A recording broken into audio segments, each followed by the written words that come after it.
Budget बहुत ही निराशाजनक, और अभी तक के जितने बजट हुए हैं सबसे ज्यादा जीडीपी की गिरावट। दूसरी ओर मैं पहले ही कहता था ये सब कुछ बेच डालेंगे, और वही हो रहा है। सरकारी बैंक से लेके बंदरगाह तक, सरकारी बीमा कंपनी से लेके बिजली लाइन तक, रेलवे के डेडिकेटेड फ्रेट कॉरिडोर से लेकर वेयर हाउस तक सबको बेचने की इसकी योजना है। जो ये कहते थे 70 साल में कुछ नहीं हो, तो जो 70 साल में कांग्रेस सरकार ने जो बनाई उस सबको एक एक करके बेचने वाले हैं, और इसमें विदेशी एफडीआई करके निजी कंपनी के हाथ में पूरे देश के जितने भी इंफ्रास्ट्रक्चर बने थे उन सबको निजी हाथों में बेचने की तैयारी है। इसके अलावा इनके पास कुछ नहीं है। छत्तीसगढ़ को कुछ नहीं मिला, किसानों को कुछ नहीं मिला, बेरोजगारों के लिए कुछ नहीं है, नौकरी पेशा वालों के लिए कुछ नहीं है, मध्यम वर्ग के लिए कुछ भी नहीं है। पेट्रोल में 2.5 अजय, कृषि के लिए भी कुछ नहीं है। पेट्रोल और डीजल में शेष तो पेट्रोल और डीजल में यदि शेष लगा रहे हैं तो निश्चित रूप से कृषि में और बोझ बढ़ेगा। तो आय दुगुनी कैसे होगी? आय दुगुनी होने से तो रहा, बल्कि वो और महंगा हो गया। खेती महंगा हो गया। यदि डीजल का भाव बढ़ता है तो ट्रांसपोर्टेशन महंगा हो जाएगा और महंगाई बढ़ेगी। दूसरी तरफ कृषि के उत्पाद अब महंगे हो जाएंगे, खेती महंगी होगी। तो केवल आम जनता को बोझ लादने के अलावा इस सरकार ने कुछ नहीं किया। जिस कोरोना वैक्सीन के लिए ढिंढोरा पीट रहे थे उसको भी फ्री में देने के लिए कोई इसके पास योजना नहीं है।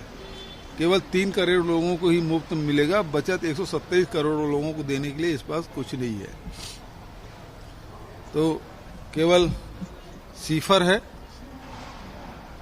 शून्य बटा सन्नाटा। छत्तीसगढ़ को बहुत कुछ उम्मीद थी इस बजट से, कुछ नई परियोजनाएं छत्तीसगढ़ के लिए आएगी। केवल एक ही चीज दिख रहा है, जो राज्य का जो लाभांश वो 40% कर दिया गया। क्या संतुष्ट है उससे? क्योंकि पिछला ऐसा बहुत सारा नहीं मिला है छत्तीसगढ़ को। हमको जीएसटी के पुराना पैसा नहीं मिला है। छत्तीसगढ़ जो केंद्र में पिछले साल जो बजट था उसमें से लगभग 5800 करोड़ का हमको जो मिलना था वो नहीं मिला। तो आगे उम्मीद तो बहुत कम है। एक नया शिकूफा नजर आ रहा है कि बी शेप जो है इकोनॉमी में ग्रोथ होगा।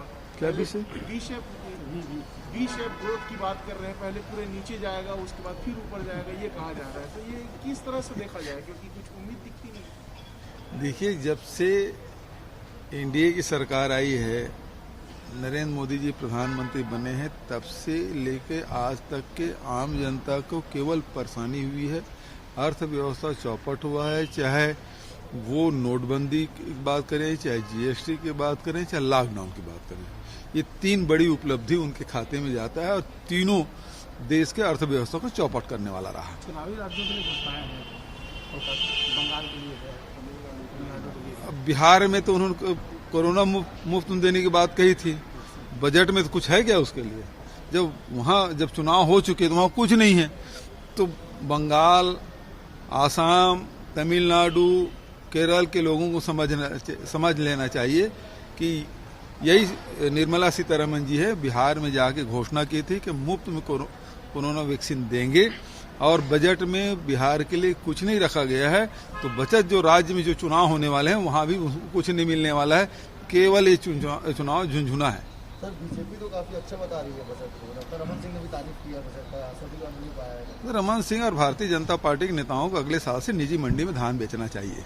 लेकिन धान को लेकर उन्होंने उनको शपथ लेना चाहिए कि उनकी जितने भारतीय जनता पार्टी कार्यकर्ता है वो राजीव गांधी किसान न्याय योजना का राशि नहीं लेंगे, वो शासकीय समितियों में धान नहीं बेचेंगे, न गन्ना बेचेंगे, वो केवल निजी मंडी में बेचेंगे। पानी से कम भीगा धान, आंसुओं से ज्यादा भीगा किसानों। वो अपने आप को छत्तीसगढ़ समझ लिए। रमन सिंह के आंसू बह रहे हैं क्योंकि किसानों ने ही उनको रुलाया है। जो 15 साल की सरकार 15 सीट में सिमट गई, वो उसका कारण ही किसान है। और आपको मैं बताना चाहूंगा, रमन सिंह जी कभी 10,000 करोड़ से अधिक के धान खरीदी कभी नहीं किया। इस साल 17,300 करोड़ से अधिक की राशि किसानों के खाते में गया है। तो उससे लगभग 2.25 गुना ज्यादा भारतीय जनता पार्टी शासनकाल के किसी वर्ष में से हम पौने दुगुना राशि किसानों के खाते में डाले हैं। कहाँ 10,000 करोड़ मैक्सिमम भारतीय जनता पार्टी का, और कहाँ 17,300 करोड़ से अधिक की राशि किसानों के खाते में गया है। तो रो कौन रहा है? रो रहे भारतीय जनता पार्टी के नेता, कार्यकर्ता भी नहीं, भारतीय जनता पार्टी के नेता ही रो रहे हैं। वैक्सीन के लिए 35,000 करोड़ का प्रावधान किया गया है।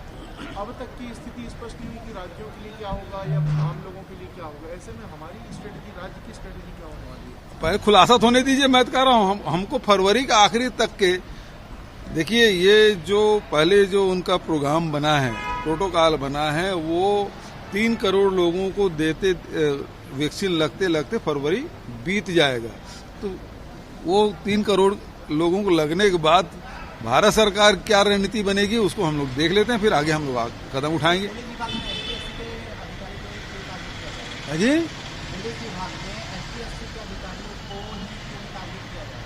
कहाँ कौन टारगेट हो गया? जो गलत करेगा उसके खिलाफ कार्रवाई होगी, चाहे वो किसी वर्ग के हो।